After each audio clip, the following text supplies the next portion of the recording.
अच्छा दोस्तों, कैसे हो? तो दोस्तों, हम सिंपल इंटरेस्ट पढ़ रहे थे और सिंपल इंटरेस्ट के अब तक मैं आप लोगों के लिए 7 वीडियो डाल चुका हूँ, ठीक है। और हम जो टाइप कर रहे थे वो था दोस्तों, जो अंतर वाले क्वेश्चन होते हैं वो, और उनमें से आज हम आगे चलते हैं। तो हमारे पास जो नया क्वेश्चन है वो ये है, एक व्यक्ति 8% वार्षिक साधारण ब्याज की दर से SBI और HDFC में एक समान धनराशि क्रम से 4 साल और 6 साल के लिए जमा करता है। यानी क्या कहता है क्वेश्चन हमसे कहता है कि एक व्यक्ति है जो दो बैंकों में एक समान राशि को क्या करता है, जमा करता है, ठीक है। और वो क्या करता है, जिनकी दर है वो भी सेम है और समय उनका अलग अलग है, 4 साल और 6 साल के लिए जमा करता है।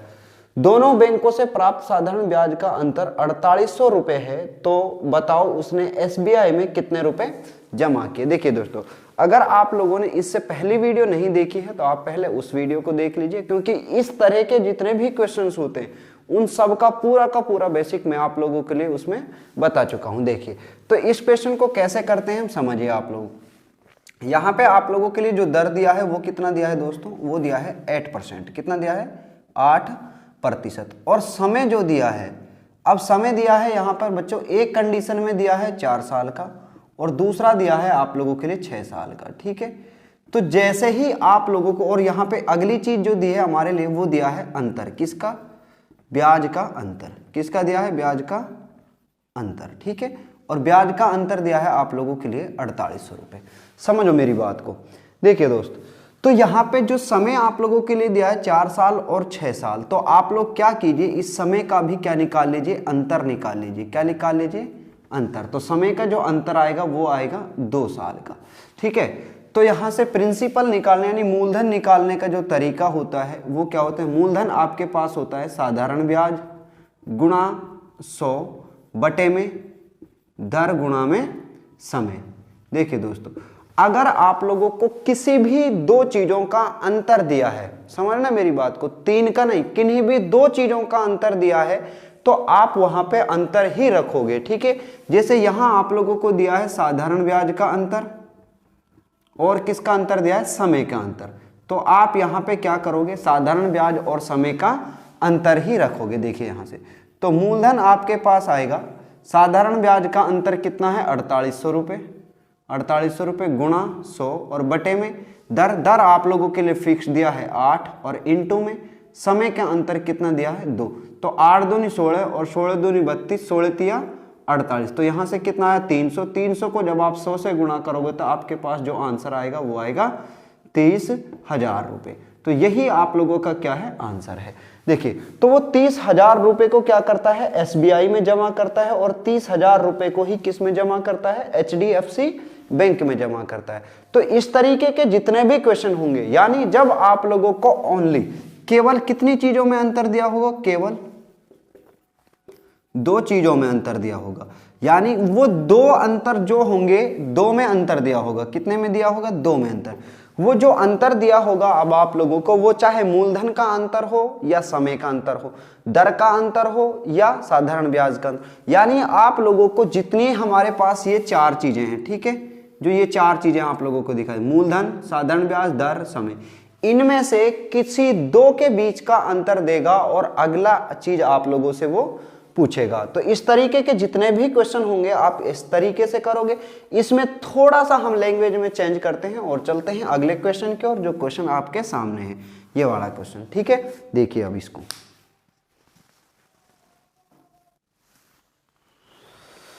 हाँ तो दोस्तों क्वेश्चन नंबर 4 आपके सामने है और ये हमसे कहता है, यदि एक राशि पर, ठीक है, यदि एक राशि पर 7/2% वार्षिक साधारण ब्याज की दर से 15 माह यानी 15 महीने में प्राप्त होने वाला ब्याज 12.5% वार्षिक साधारण ब्याज की दर से 8 माह में प्राप्त होने वाले ब्याज से 32.5 रुपए ज्यादा है, तो राशि बताइए। देखिए दोस्तों, यहाँ पे जो चीजें आप लोगों के लिए दी गई हैं उनको एक बार लिख देता हूं मैं आपके लिए और फिर आपको समझाऊंगा, ठीक है। समझिए यहां से, तो आप लोगों को जो दर दी है यहाँ पे, ये केस 1 है, एक कंडीशन दी है पहली, उस कंडीशन में आप लोगों को जो दर दिया है वो कितना दिया है? वो दर दिया है आप लोगों के लिए 7 सही 1/2%, ठीक है। और समय जो आप लोगों के लिए दिया है वो कितना दिया है, 15 माह का। और इस 15 माह यानी मंथ, ठीक है, यानी मंथ, इसको हम चेंज कर लेते हैं ईयर में। जब ईयर में चेंज करेंगे तो आ जाएगा 15/12। यानी जब भी महीने को किस में चेंज करना हो, साल में चेंज करना पड़े, तो आप लोग कितने से डिवाइड करोगे, 12 से। तो काट दीजिए इसको, 3 पंजे 15 और 3 चौके 12, तो यानी ये कितना जाता है, 5/4। अब दूसरी जो कंडीशन आपके सामने आती है, वो दूसरी कंडीशन क्या है, उसमें दर जो दी है आप लोगों को वो दिया है 12 से ही 1/2%, यानी 12.5%। कितना दिया है, 12.5%। और समय जो दिया है आप लोगों के लिए वो कितना दिया है, यहाँ पे समय दिया है हमारे लिए 8 महीने। कितना दिया है, 8 माह यानी मंथ। तो इसको भी हम किस में बदलेंगे, साल में। जब साल में बदलेंगे तो इसको डिवाइड करेंगे 12 से, तो 8/12, तो 4 दूनी 8 और 4 तिये 12, तो कितना आ जाता है, ये आता है 2/3 महीने।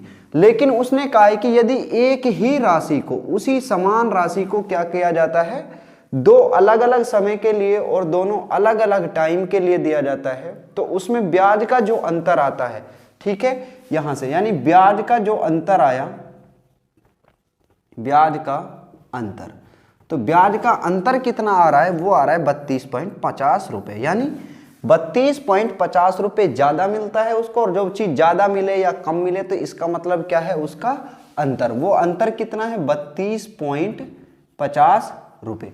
देखिए मैं आप लोगों को पहले इसका बेसिक तरीके से बताता हूं, फिर इसको दूसरे तरीके से बताता हूं, ठीक है। अब मान लीजिए हमारा जो मूलधन है, अगर मूलधन आप लोगों का P रुपए होगा, कितने रुपए होगा, P रुपए होगा, ठीक है। तो मूलधन यहां भी कितना होगा, यहां भी मूलधन P ही रुपए होगा, ठीक है। तो यहां से साधारण ब्याज कितना आएगा, साधारण ब्याज होता है मूलधन गुणा दर गुणा में समय और बटे में 100। तो इस चीज को अगर हम यहां से लिखें तो हमारे पास जो चीज मिलेगी, हमें मिलेगा P इंटू में 7 सही 1/2। तो इसको जब आप सॉल्व करोगे तो 7 दूनी 14 और 1 15, 15/2%। तो 15/2% कितना आ जाएगा, 15/2 गुणा में 5/4 और बटे में कितना आ जाएगा यहाँ पे 100। इसको आप लोग सॉल्व भी कर सकते हैं यहाँ से, अगर सॉल्व ना करें तो आप इतना ही लिख लीजिए। तो ये कितना आ जाएगा, 15×5 75, तो 75P अपॉन में 4 से इस 4 दूनी 8 और 8 को गुणा करेंगे तो कितना जाएगा, ये आएगा 800। तो 75/800 आएगा आपके पास। और इसको आप लोग सॉल्व करेंगे तो 25 तिया 75 और 25 चौके 100, तो ये आ जाएगा 3/8 चौके 32। कितना है, 3/32 रुपए, ठीक है। यहाँ से जो साधारण ब्याज आप लोगों को मिला, P भी आएगा इसके साथ, क्योंकि P मल्टीप्लाई में था, तो ये 3P अपॉन में 32। और यहाँ से जब आप लोग ब्याज निकालोगे, साधारण ब्याज पहली कंडीशन का आया, और साधारण ब्याज जो आएगा आपके सामने दूसरी कंडीशन में जो हमें मिलेगा वो मिलेगा P इंटू में दर। दर हमारे पास है 12 से ही 1/2। इसको आप लोग सॉल्व करोगे तो 12 दूनी 24 और 1 25, 25/2। तो ये आएगा 25/2 इंटू में समय, समय आपके पास आया 2/3 और इसके अपॉन में कितना आएगा 100। यहाँ से सॉल्व करेंगे तो 25 एकम 25 और 25 चौके 100, 2 एकम 2 और 2 दूनी 4। तो आप लोगों को मिला ऊपर P एकम P और 2 तिया 6 दूनी 12, कितना आएगा 12। क्योंकि ये जो चीजें हैं दोनों, नीचे की चीजें किसके साथ आती है, मल्टीप्लाई में 100 के साथ आती है हमारे पास, डायरेक्ट हमने लिखा। तो साधारण ब्याज आपके पास जो साधारण ब्याज 2 आया वो आया P/12। और इन दोनों का, यानी इस कंडीशन में और इस कंडीशन में जो अंतर आप लोगों को मिला है वो कितने रुपए का है, 32.50 रुपए का। यानी आप लोग सॉल्व करोगे तो इसको हमें मिलेगा P/12, यानी इनका अंतर निकाल। अगर आप लोगों को ये नहीं पता चला, देखिए क्वेश्चन ने क्या कहा है आप लोगों से कि यदि एक राशि पर 7 सही 1/2% वार्षिक साधारण ब्याज की दर से 15 माह में प्राप्त होने वाला ब्याज 12% वार्षिक साधारण ब्याज की दर से 8 माह में प्राप्त होने वाले ब्याज से 32.50 रुपए ज्यादा है। यानी जो सेकंड टर्म में आपको मिलता उससे, सेकंड टाइम में जो आपको मिलता उससे जो पहली कंडीशन में ब्याज मिला है वो कितना मिला है, 32.5। यानी जो आपके पास पहला ब्याज नंबर 1 है उसमें से अगर आप ब्याज नंबर 2 को घटाओगे, यानी साधारण ब्याज कंडीशन फर्स्ट में, इसमें से यदि आप साधारण ब्याज कंडीशन 2 को सब्ट्रैक्ट करोगे तो आपको मिलेगा 32.50 रुपए। देखिए दोस्तों, तो यहाँ पे साधारण ब्याज 1 हमारे पास कितना है, 3P अपॉन में 32 माइनस p अपॉन में 12। यहाँ से अगर हम इनका एलसीएम लें तो एलसीएम कितना आ जाएगा इनका, सोल्व करिए। सोल्व करेंगे तो आप लोगों के लिए बिल्कुल आसान तरीके से आप लोग इसको सोल्व कर सकते हैं। 32 और 12 का जैसे ही आप एलसीएम लेंगे तो 4 से करोगे, 4 अट्ठे 32 और 4 तिया 12, तो 3 अट्ठे 24 और 24 चौके 96, तो कितना आ जाएगा यहाँ पे 96, कितना आ जाएगा 96। तो 32 से इसको डिवाइड करेंगे, 32 से करेंगे तो 3 पे जाएगा, 3 दूनी 6, 3 तिया 9, 3 तिया 9p माइनस 12 से जब इसको सॉल्व करोगे तो 12 अट्ठा 96, 8p इज इक्वल टू 32.50 रुपये। 9p में से 8p गया तो 1p और 1p अपॉन में 96 इज इक्वल टू 32.50। यहाँ से 96 जाएगा इधर मल्टीप्लाई में यहाँ से हटके, और यही आप लोगों का क्या होगा, आंसर होगा, जो यहाँ से इसको मल्टीप्लाई करने के बाद सॉल्व करने के बाद आएगा। ठीक है, तो दोस्तों जैसे ही आप इसको सॉल्व करोगे तो अपॉन में कितना आएगा 100 आएगा, तो इसको हटाइए, 1 0 से 1 0 खत्म, 5 से काट दीजिए, 5 छिक्के 30 और 5 पच्चे 25 और 5 दूनी 10, 2 से इसको सॉल्व कीजिए, 2 से जैसे ही इसको काटोगे आप 2 चौके 8, 2 अट्ठे 16, तो 65 और 48 का आप लोग मल्टीप्लाई कीजिए, 65 इंटू में 48, जैसे आप इसको सॉल्व करोगे तो 8 पंजे 40 का 0 हासिल लगे, 4 8 छिंग 48 और 4 पंजे 20, 48 और 20 68, 68 और 4 72 का 2 का हासिल लगे 7, 6 चौके 24, 24 और 7 31, तो आपके पास जो आंसर आएगा वो आएगा 3120 रुपये। कितना आएगा 3120 रुपये। ये इसका बच्चे कौन सा तरीका है दोस्तों, ये इसका होगा बिल्कुल जो बेसिक मेथड है वो। अब हम इसको बेसिक मेथड से ना करके हम उस तरीके पे आएंगे जो तरीका हमारे लिए सूटेबल होगा, कहाँ पे, जब आप लोग एग्जाम दे रहे होंगे, किसका, कॉम्पिटिटिव एग्जाम। ठीक है, उस पे हम चलते हैं। तो देखिए इसको,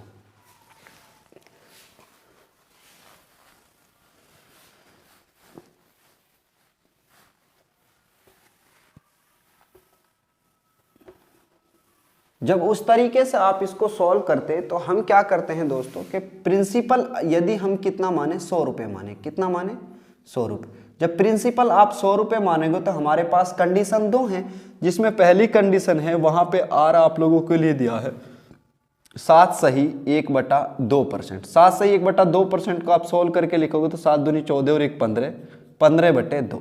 ठीक है, और जो समय आप लोगों के लिए दिया है वो समय आप लोगों के लिए कितना दिया है, 15 महीने, और 15 माह को आप लिखोगे 15 मंथ, और महीने को जब आप चेंज करोगे साल में तो 15/12। इसको सॉल्व करेंगे, 3 पंजा 15, 3 चौके 12।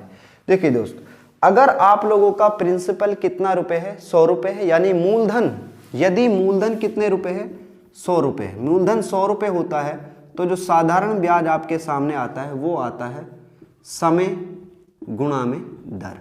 यही आप लोगों का क्या होता है, साधारण ब्याज होता है। किस कंडीशन में, यदि आपका मूलधन कितने रुपए है, 100 रुपये है। ठीक है, तो जब हम लेंगे इसको, यदि हमारा मूलधन हमने कितना माना है, 100 रुपये माना है, जब मूलधन 100 रुपये है तो हमारा साधारण ब्याज कितना आ जाएगा, 15/2 गुणा में 5/4। तो साधारण ब्याज आपके पास आया 15/2 गुणा में 5/4, तो 15 5 75, 75/8, ये आ गया साधारण ब्याज 1। ठीक है, और यहां से आप लोगों का जो दूसरी कंडीशन थी उसमें आप लोगों को रेट कितना दिया है, 12.5%, 12 से ही 1/2%, और इसको जब आप सोल्व करोगे तो आ जाएगा 25/2%। ठीक है, और समय आप लोगों के लिए दिया है 8 महीने, 8 महीने को जब आप सोल्व करोगे तो आपको मिलेगा 8/12। इसको सोल्व करेंगे, 4 दूनी 8, 4 तिया 12। तो यहाँ से जो साधारण ब्याज आएगा वो साधारण ब्याज कितना आएगा, 25/2 गुणा में 2/3, 2 से 2 कैंसिल, तो ये आ गया आपके पास 25/3। लेकिन आप लोगों को क्या दिया गया है, इन दोनों का अंतर, इन दोनों का जो अंतर आप लोगों के पास आया है वो कितना है, 32.5। तो आप इनका अंतर निकालोगे तो हमें सॉल्व करना है 75/8 माइनस में 25/3। सॉल्व कर लीजिए, 75 से क्रॉस मल्टीप्लाई करिए आप लोग। जैसे ही आप क्रॉस मल्टीप्लाई करोगे तो 3 पंजे 15 का 5 का, या आप लोग इनका एलसीएम ले लीजिए। एलसीएम ना लें, अगर आप सीधा करना चाहें तो आप लोग सीधा भी इसको सॉल्व कर सकते हैं। देखिए 3 पंजे 15 का 5 का हासिल लगे, 1 3 7 21 और 1 22, 225 माइनस 25 8 200। आप क्रॉस मल्टीप्लाई कीजिए और 8 3 24, कितना है 24, तो हमें मिलेगा 25/24। 24, कितना मिला 25/24। ब्याज का अंतर कितना आया है 25/24, लेकिन हमारे लिए ब्याज का अंतर कितना दिया 32.50। तो आपके लिए मैंने एक तरीका सिखाया था, वैल्यू किसकी इनटू में चाहिए जिसकी। तो वैल्यू आपकी वो होगी जो क्वेश्चन के अंदर दिया है। तो क्वेश्चन के अंदर आप लोगों के लिए वैल्यू दी है 32.50, यही वैल्यू होगी किसकी होगी, जो अंतर आप लोगों ने फाइंड आउट किया है उसकी। तो 32.50 इंटू 25/24 और इंटू में कितना आएगा दोस्तों 100। अब ये 100 क्यों आया है, क्योंकि हमें वैल्यू किसकी चाहिए प्रिंसिपल की, तो वही प्रिंसिपल की वैल्यू कितनी होगी यहाँ पे 100। जैसे ही आप इसको सॉल्व करोगे, यहाँ से पॉइंट हटाओगे, जब पॉइंट हटाओगे तो अपॉन में कितना आएगा 100, 100 से 100 कट जाएगा और आपको मिलेगा 3250 बटे में 25 और इंटू में 24। सॉल्व कीजिए आप लोग, जैसे ही सॉल्व करोगे 5 से 5 पच्चे 25, इसको सॉल्व करेंगे यहाँ से 5 सिक्के 30, 5 पच्चे 25, 0 का 0, 5 से काट दीजिए, 13 पंजे 65 0, और यहाँ से एक 0 का 1 0, 13 चौका 52, हासिल लगी 5, 13 दूनी 26, 26 और 5 3120 रुपये ही आपका क्या आएगा आंसर आएगा। तो ये जो तरीका होगा दोस्तों, ये सबसे बेस्ट मेथड होगा। मैं आप लोगों के लिए इसी बता रहा हूँ चीज़ों को, इस वजह से यहाँ पे जो मुझे ज़्यादा लिखना पड़ता है और थोड़ा सा टाइम भी ज़्यादा लगता है, लेकिन जब आप इसको एग्जाम में सॉल्व कर रहे होंगे तो ये सारी चीज़ें, यहाँ जितनी चीज़ें मैंने यहाँ लिखी, इन सबको आप लोग कैसे करोगे, बिल्कुल वहीं से क्वेश्चन से डायरेक्ट उठा के सीधा लिखोगे और आप लोग सीधा डिफरेंस पे आते। डिफरेंस आने के बाद जब आप इसको सॉल्व करोगे तो आपको मुश्किल से 15 सेकंड या 10 सेकंड का टाइम लगेगा। ठीक है, देखिए दोस्तों, तो क्वेश्चन नंबर 5 आप लोगों के सामने है और क्वेश्चन नंबर 5 इससे थोड़ा सा अलग है। देखिए, तो 500 रुपए को दो अलग अलग बैंकों में SBI और PNB में अलग अलग दर से, ठीक है, अलग अलग दर से, यानी जो रेट है वहां पे दर प्रतिशत यानी रेट परसेंट है जो वो कैसा है डिफरेंट है दोनों में, से 2 साल के लिए जमा किया जाता है और दोनों बैंकों से प्राप्त होने वाले ब्याज का अंतर कितना है, ब्याज का अंतर कितना दिया है 2.50 यानी 2.50 रुपए हो। तो उनकी दरों का क्या बताना है, हमें अंतर बताना है। देखिए, पहले मैं आप लोगों को बेसिक तरीके से बताता हूं, फिर आप लोगों को बिल्कुल शॉर्ट में जो हमारे पास तरीका है उससे करते हैं। देखिए, तो हमारे पास प्रिंसिपल कितना है 500 रुपए, ये SBI बैंक के लिए है SBI, और इधर हम बात करते हैं PNB का, ठीक है, PNB बैंक के लिए। तो प्रिंसिपल दोनों के लिए कैसा है, मूलधन दोनों के लिए कैसा है, सेम है, मूलधन दोनों के लिए कैसा है, सेम है। 500 रुपए यहाँ है और मूलधन 500 रुपए यहाँ है। अब यहाँ पे जो आप लोगों के लिए टाइम दिया है वो 2 साल दिया है और R जो दिए है वो कितने होगी R1। यहाँ पे जो टाइम दिया है वो भी 2 साल है, लेकिन यहाँ पे R जो होगी वो कितनी होगी R2, यानी दोनों की जो दर होगी वो कैसी होगी, अलग अलग होगी। यहाँ पे यदि दर हमारे पास R1 है तो यहाँ पे दर कितनी होगी R2 होगी। तो साधारण ब्याज जो आपके पास आएगा यहाँ पे, साधारण ब्याज यानी SI1 जो होगा आपके पास वो कितना मिलेगा आपको, प्रिंसिपल 500 रुपए इंटू टाइम 2 साल इंटू दर आपके पास है R1 और अपॉन में 100। जैसे आप सॉल्व करोगे तो 2 0 से 2 0 खत्म, तो SI1 आपके पास आया 5 दूनी 10 R1।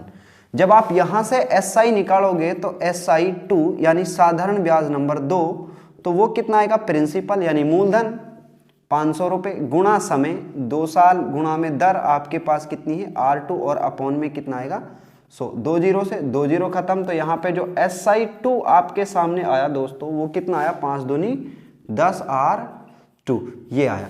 लेकिन इनको जो ब्याज का जो अंतर है, ब्याज का जो अंतर है वो कितना है 2.50 रुपए। तो अंतर क्या आएगा, यानी पहले ब्याज में से दूसरे ब्याज को मैं क्या कर दूं, घटा दूं यहां से। तो ब्याज का जो अंतर होगा, ब्याज का अंतर, तो ब्याज का अंतर कितना हो 2.50 रुपए। यहां पे ब्याज का अंतर कितना दिया है 10 R1 पहला ब्याज, और दूसरा ब्याज कितना है 10 R2 इज इक्वल टू कितना है 2.50। यहां से जैसे ही आप लोग इसको सॉल्व करोगे तो आपको कितना मिलेगा, 10 कॉमन लिया हमने, R1 माइनस में R2, यानी R1 माइनस R2 क्या है, अंतर है। किसका अंतर है, ये दर का अंतर है। किसका है, दर का अंतर। वो कितने के बराबर है 2.50 रुपए के। तो यहां से अंतर जो आएगा R1 minus R2 is equal to 2.50 upon में 10। तो यहाँ से जैसे ही आप लोग सॉल्व करोगे, ये दशमलव जब यहाँ से आप हटाओगे डेसिमल पॉइंट, तो यहाँ पे कितना रहेगा 3 जीरो, और 1 जीरो से 1 जीरो कैंसिल, तो आपका आंसर कितना है 1 2, 2 के बाद क्या लगाएंगे हम दशमलव, दशमलव लगेगा 1 2, तो आपका आंसर आएगा 0.25%, 0.25%। या इसी चीज को जब आप सॉल्व करोगे तो आपको मिलेगा 25 एकम 25, 25 चौके 100, यानी 1/4%। ये दोनों ही क्या, ये दशमलव की फॉर्म में आंसर है और ये भिन्न की फॉर्म में यानी फ्रैक्शन की फॉर्म में आंसर है। तो ये जो तरीका है इसका, वो कौन सा तरीका है, ये बेसिक मेथड है। कौन सा मेथड है, बेसिक मेथड। लेकिन हम करते हैं कौन से मेथड से, ये तरीका आप लोगों को उस समय काम आता है जब आप लोगों के पास शॉर्ट ट्रिक नहीं होती है। यानी शॉर्ट ट्रिक तो किसको बोला जाता है, एक्चुअल में शॉर्ट ट्रिक आपके पास क्या है, जो लास्ट कैलकुलेशन होती है उसी को शॉर्ट ट्रिक कहा जाता है। अब हम करते हैं इसको फॉर्मूला के बेस से। देखिए यहाँ पे तो आप लोगों को क्या दिया गया है, यहाँ पे आप लोगों को जो जो चीजें दी गई हैं पहले उनको समझ लीजिए। देखिए हमारे लिए प्रिंसिपल यानी मूलधन जो दिया है वो कितना दिया है 500 रुपए, दोनों में ही, दोनों कंडीशन में मूलधन कितना दिया है 500 रुपए दिया है, और समय कितना दिया है, दोनों कंडीशन में वो दिया है 2 साल का। कितना दिया है 2 साल। लेकिन दर नहीं दी है, आपको दिया है दर का अंतर। क्या दिया है, दरों का अंतर। ये चीज आप लोगों से क्या की गई है, पूछी गई है, दरों का अंतर। समझ में आ रही है मेरी बात। आपसे क्या पूछा गया है, दर का अंतर पूछा गया है, ना कि दर आप लोगों से पूछी गई है। उसके बाद यानी रेट का आप लोगों से डिफरेंस पूछा गया है, और आपको दिया गया है साधारण ब्याज का अंतर। क्या दिया है, साधारण ब्याज का अंतर। अंतर कितना दिया, 2.50 रुपये। और मैंने आप लोगों से कहा था कि यदि आप लोगों को प्रिंसिपल चाहिए, प्रिंसिपल निकालना है, या फिर आप लोगों को साधारण ब्याज निकालना है, तो दोस्तों देखिए साधारण ब्याज इज इक्वल टू प्रिंसिपल यानी मूलधन गुणा में दर गुणा में समय और बटे में 100, यही होता है। मैं पहले इससे जो थर्ड क्वेश्चन मैंने आप लोगों के लिए कराया था, वहां पे मैंने कहा था आप लोगों से, यदि आप लोगों को 2 चीजों के बीच अंतर दिया है, क्या दिया है, 2 चीजों के बीच में अंतर दिया है, तो आपका जो बेसिक फॉर्मूला है उसी से आप चीजों को सॉल्व करते हो। देखिए तो यहाँ पे आप लोगों को साधारण ब्याज का क्या दिया है, अंतर दिया है, और यहाँ पे आप लोगों को क्या दिया है, दर का अंतर दिया है, दर का अंतर यानी पूछा गया है। तो आप लोग इसी से सॉल्व कीजिए। तो अंतर के लिए कितना दिया आपको 2.50 इज इक्वल टू मूलधन दिया है आप लोगों को 500 गुणा दर का अंतर, दर का अंतर, और यहां पे आप लोगों के पास दिया है गुणा में समय कितना दिया है 2 साल, और अपॉन में कितना आएगा 100। तो 2 जीरो से 2 जीरो कैंसिल, और 5 दूनी 10, तो आपके पास है 2.50 इज इक्वल टू दरों का अंतर, दर का अंतर, और आपके पास गुणा में कितना आएगा 5 दूनी 10। जैसे यहां आपको मिला 2.50 यानी 2.50 इज इक्वल टू 5 दूनी 10 गुणा में दर का अंतर। ठीक है, जैसे ही आप इसको सॉल्व करोगे तो यहां से आएगा इधर, जब इधर आएगा तो इसको लिखोगे 2.50 बटे में 10 इज इक्वल टू दर का अंतर। तो जब यहां से आप सॉल्व करोगे, जैसे ही आप लोगों के लिए चीजें दी गई हैं, तो इसको जब आप सॉल्व करोगे यहाँ से, इसको हटाएंगे तो हमारे पास इंटू में कितना जाएगा 100, 1 जीरो से 1 जीरो खत्म, 25 एकम 25, 25 चौके 100, तो कितना है 1/4%। और इस 1/4% को यदि आप किस में चेंज करना चाहते हो, फ्रैक्शन में, तो आपको मिलेगा 0.25%। यही आपका क्या है, आंसर है, जिसको सॉल्व करने के बाद आपको मिला है। तो ये जो तरीका आपको सामने है, जब आप लोगों को क्या दिया हो, 2 चीजों का अंतर दिया हो, तो ये सबसे बेस्ट तरीका होता है, इसी से आप लोग चीजों को सॉल्व कर सकते हैं। तो जितने भी इस तरीके के क्वेश्चन होंगे, आप उन सबको इसी तरीके से सॉल्व कीजिए। जब आप लोगों को 2 चीजों का अंतर दिया है, यदि आपको 2 से ज्यादा का अंतर दिया है, ठीक है, जैसे हम आपके लिए क्वेश्चन नंबर 4 था, उसमें हमने किया है, तो उसमें आप लोगों को बेसिक पे ही आना पड़ेगा, बाकी इस डायरेक्ट फॉर्मूले से आप लोग उसको नहीं सॉल्व कर सकते। ठीक है, तो यदि आप लोगों को वीडियो पसंद आया है तो आप वीडियो को लाइक करें, शेयर करें, और हमारे चैनल को जरूर सब्सक्राइब कीजिए। यदि आप लोगों को चीजें समझ आती हैं, यदि आपको समझ नहीं आया तो आप हमें कमेंट करके बता सकते हैं, और हम आप लोगों के लिए ताकि और वीडियो डाल सकें, और आप लोगों के अकॉर्डिंग ही हम वीडियो बनाते हैं। ठीक है दोस्तों, तो तब तक आप लोग चीज़ों को ज़्यादा से ज़्यादा रिवाइज कीजिए। मिलते हैं आप लोगों से नेक्स्ट वीडियो।